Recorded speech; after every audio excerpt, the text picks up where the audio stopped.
All right, today's gospel reading will be from Luke chapter 20, verses 9 through 19. I'll be doing the explanation according to the Blessed Theophylact, who is an archbishop from the Ohrid region of Bulgaria from the 11th century. All right, 9 through 16. Then began he to speak to the people this parable.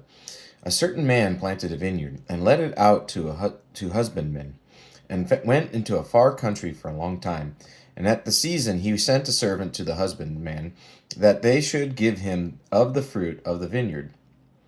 But the husbandmen beat him, and sent him away empty. And again he sent another servant, and they beat him also, and treated him shamefully, and sent him away empty. And again he sent a third, and they wounded him also, and cast him out. Then said the Lord of the vineyard, What shall I do? I will send my beloved son. It may be they will reverence him when they see him. But when the husbandmen saw him, they reasoned among themselves, saying, This is the heir.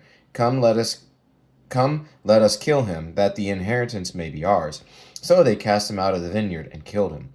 What therefore shall the Lord of the vineyard do unto them? He shall come and destroy these husbandmen, and shall give the vineyard to others. And the explanation here, this parable is short, yet holds for us many weighty teachings. It shows the providence of God bestowed so abundantly upon the Hebrews, who from the very beginning displayed a return of propensity for murder. It teaches that the God of the Old Testament and the God of the New are one and the same God, and that the Gentiles will be brought in and the Jews cast out. This vineyard, then, is assembly of the Jews, and the husbandmen are the scribes and the Pharisees, who are the leaders and guardians of the people. Moreover, we ourselves, individually, are both the vineyard and the husbandmen, for we must cultivate ourselves. Therefore, God, the lover of man, gave this vineyard to the husbandmen, and then went into a far country. That is, he allowed the husbandmen to act according to their free will. God sent various servants, meaning the prophets, so that he might have some small gain. For the parable says that he wished to receive something of the fruit of the vineyard, not all the fruit. What is it that God profits from us, if not our knowledge of him? To acknowledge God as our master, it is in fact our gain. Yet God counts our salvation and our gain as his own gain.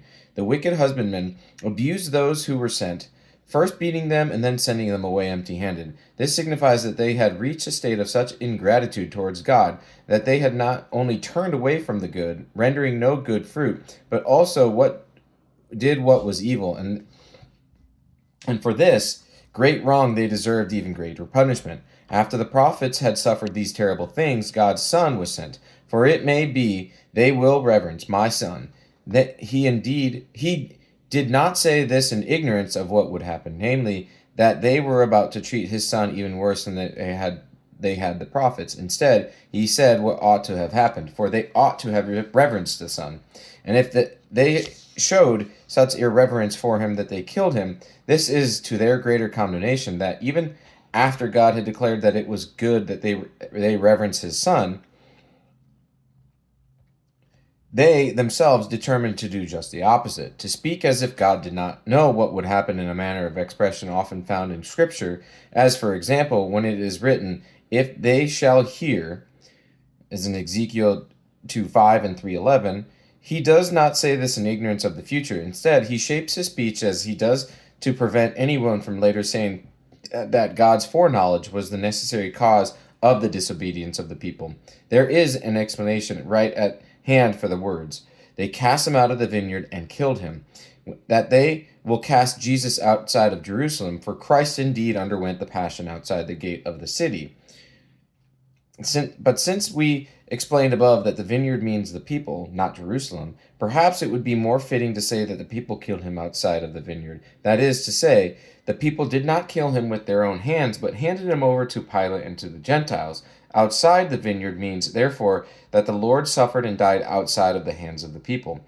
It was not lawful for them, being under occupation, to kill anyone, and so he died at the hands of Roman soldiers. Some have also understood the vineyard to mean Scripture. Understood this way, the Lord suffered outside the Scriptures. That is, he was slain by those who did not believe Moses. If they had believed Moses, and if they had been searching the Scriptures, they would not have slain the master of the Scriptures. Having said these things, the Lord then gives the sentence which will fall upon them, that he shall give the vineyard to others. That is, the grace of being called my people will be given to others. See that those who say that the vineyard signifies Scripture appear to hit the mark, as is shown here. For the Scripture has indeed been taken from the Hebrews and given to us. One could also say boldly that the vineyard represents everything spiritual, whether it is found in Scripture and the law, or in the actions and events of life past and present. The Jews have been deprived of everything spiritual. What they have lost, we now enjoy. And 16 through 19. And when they when they heard it, they said, God forbid. And he beheld them and said, What is this then that it is written? The stone which the builders rejected, the same is become the head of the corner. Whosoever shall fall upon that stone shall be broken, but on whomsoever it shall fall, it will crush him to powder to be scattered. And the chief priests and the scribes the same hour sought to lay hands on him. But they feared the people, for they perceived that he had spoken this parable against them. And the explanation here, Luke says, as you have just heard, that it is the Lord who states that the master of the vineyard would destroy those ungrateful husbandmen and give the vineyard to others. And hearing this, the Pharisees said, God forbid. But Matthew says that the Lord asked a question, What will the master of the vineyard do unto the husbandmen? And the Jews gave the answer, He will miserably destroy those wicked men, and will let out his vineyard unto his other husbandmen. Do these two accounts then contradict each other? Far from it. It is altogether reasonable that both things occurred. That first, as Matthew says in chapter 21, verses 40 and 41, do these two, the Jews themselves answered the Lord's question, and then when they had sensed that where the parable was leading and that it was spoken against them, that they altered their course and exclaimed, God forbid, as Luke records. How does Christ respond? He introduces further testimony from David, calling himself the stone, and these false teachers the builders. Just as Ezekiel says the false prophets and the teachers of Israel, that one builds a wall and they plaster it, it shall fall. In 13:10. This means that the teachers speak to curry favor, covering up the faults of the people as plasterers do to the surface of faulty segments of a wall. How did they reject this stone? By saying, He is not of God. The Lord then makes reference to two destructions. First, the destruction of their souls, which they suffered when they took offense at Christ. For whosoever shall fall upon that stone shall be broken. And secondly, the destruction at the time of the captivity of Jerusalem, which was brought upon them by the stone which they had despised. But on whomsoever it shall fall, it will crush him to powder. The Jews indeed were crushed to powder and scattered like chaff from the threshing floor. That is, from Judea into all the world. Note that first they fell on the stone. That is, they took offense, tripping upon the rock that lay in their path.